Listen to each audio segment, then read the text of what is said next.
Sono oltre 120 oggi ad accompagnare Antonio Padovan, 55 anni, di Torri di Quartesolo, che 25 anni fa ha fatto un voto e che ogni anno ripercorre a piedi il tragitto da Monteberico a Sant'Antonio. Partiti stamattina all'alba, ognuno un motivo, una promessa da rinnovare, un miracolo per cui sperare, affidato a quei 40 chilometri di camminata condivisa. Ho fatto una promessa a qualcuno lassù e quindi la mantengo ogni anno. Poi ogni anno c'è sempre una persona che ha bisogno in maniera particolare. Io l'ho fatto per 20 anni da solo. Poi 5 anni fa un'amica mi ha chiesto se poteva accompagnarmi per una situazione sua personale abbastanza complicata.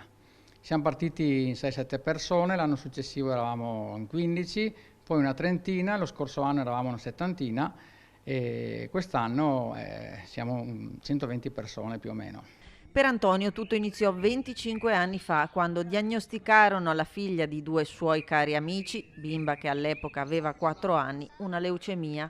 Così pensò di rivolgere le sue preghiere, le sue speranze, perché guarisse affidandole ad un voto, un pellegrinaggio a piedi da Monteberico alla Basilica del Santo a Padova dove la piccola era stata ricoverata.